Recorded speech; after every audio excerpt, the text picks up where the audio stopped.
Jiwa pengabdian inilah yang menjadi falsafah hidupku dan menghikmati serta menjadi bekal hidup dalam seluruh gerak hidupku. Tanpa jiwa pengabdian ini, saya bukan apa-apa. Akan tetapi dengan jiwa pengabdian ini, saya merasakan hidupku bahagia dan manfaat.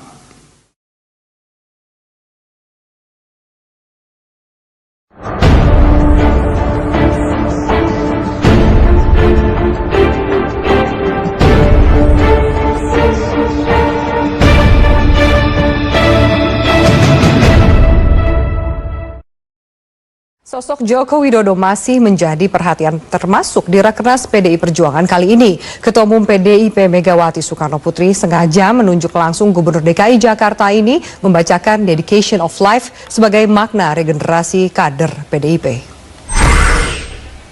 Pembacaan Dedication of Life oleh Gubernur DKI Bapak Insinyur Joko Widodo. Kami persilakan.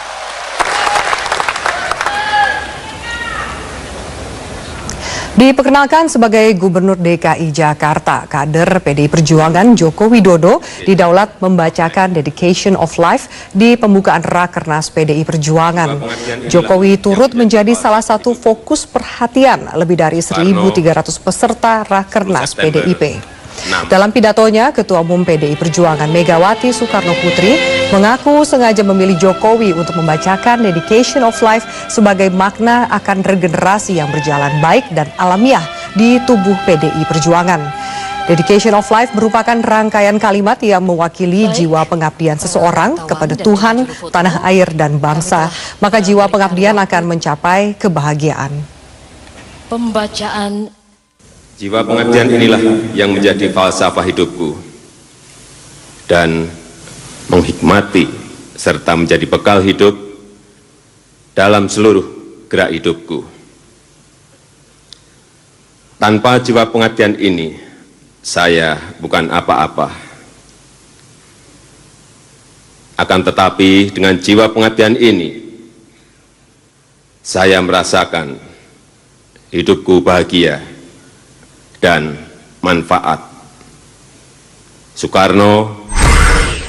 Pemirsa, informasi dan perkembangan dari Rakernas PDI Perjuangan akan kami sajikan kepada Anda usai jeda berikut ini. Tetaplah bersama kami di Prime Time News.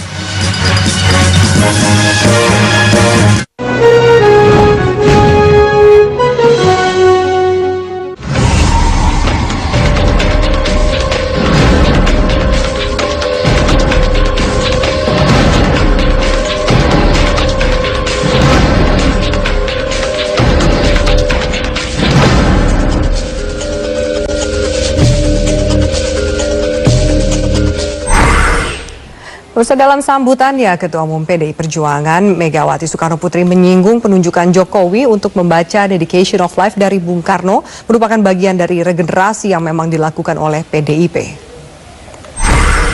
Mengapa lalu untuk membaca Dedication of Life dari Bung Karno itu justru Pak Jokowi?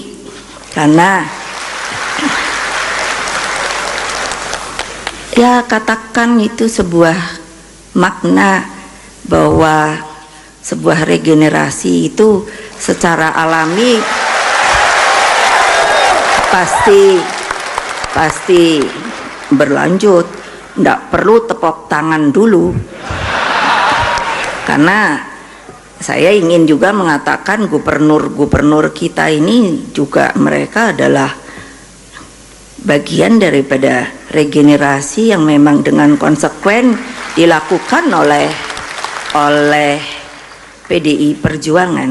Itu adalah, kalau Bung Karno bilang itu adalah natur itu alam yang harus melakukan hal itu.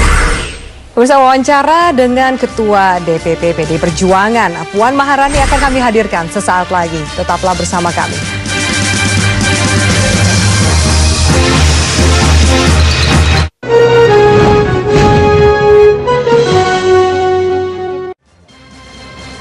Ya, masih dari Rakernas ketiga PDIP dan saat ini saya sudah bersama dengan salah seorang kader muda yang potensial yang disebutkan dalam pidato politik Ibu Megawati, ada Mbak Puan Maharani dan juga seorang pengamat politik ada Bapak Hanta Yuda. Saya akan ke Mbak Puan dulu. Mbak Puan, tadi sempat saya mendengar nada-nada gelisah dan juga kecewa dari sejumlah anggota yang tadi hadir. Mereka juga penasaran dan ingin segera deklarasi siapa capres yang diusung oleh PDIP. Lalu mengapa? Apalagi ditunggu?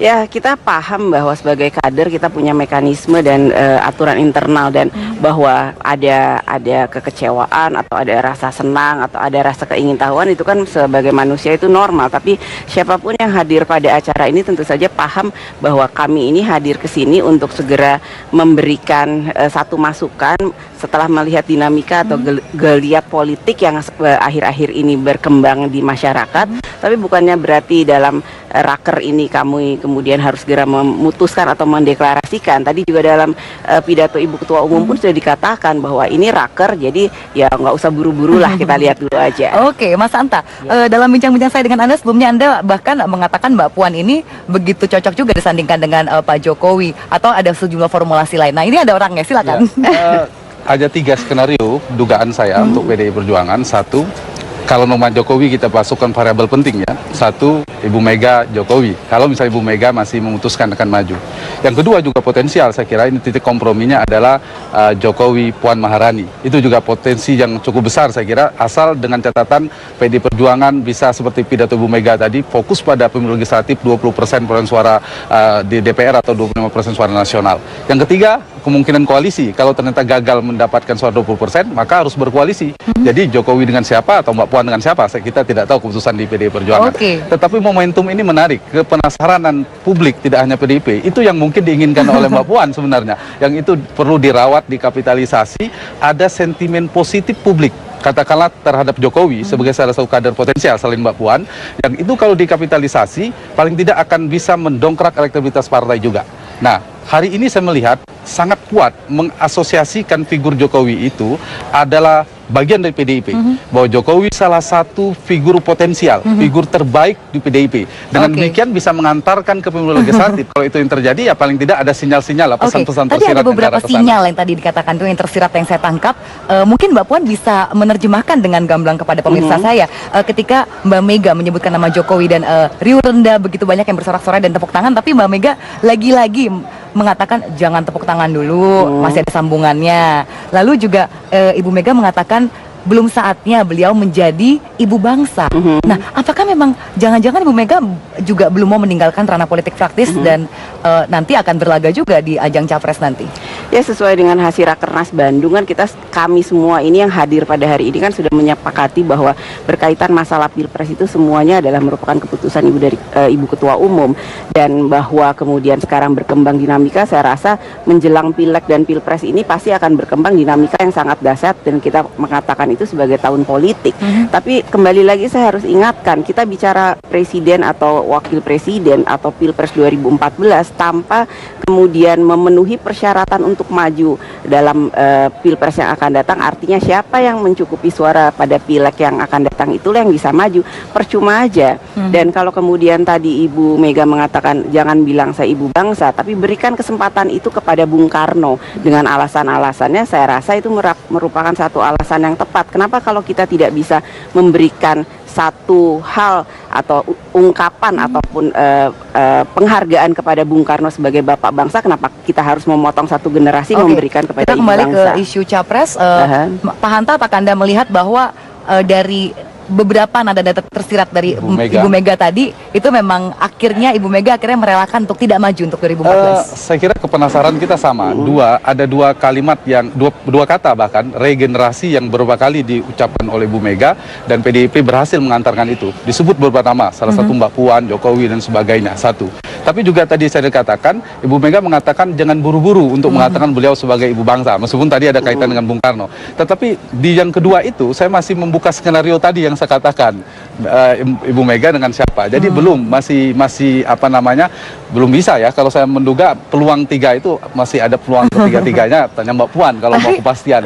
Tapi ini ada bocoran tidak sih tadi formulasi yang 3 pasangan yang dikatakan Pak Hanta 3 ini? skenario ya, 3 kemungkinan. Saya juga belum punya bocoran, nanti saya tanya Ibu Ketua Umum.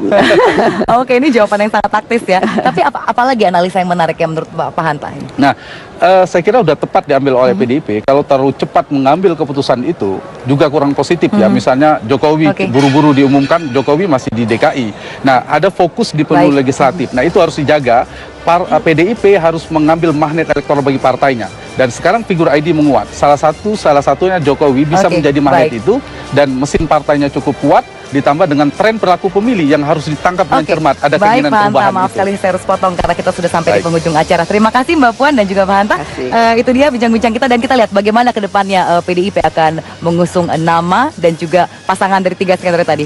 Terima kasih untuk bersama kami dalam Prime Time News. Sampai jumpa.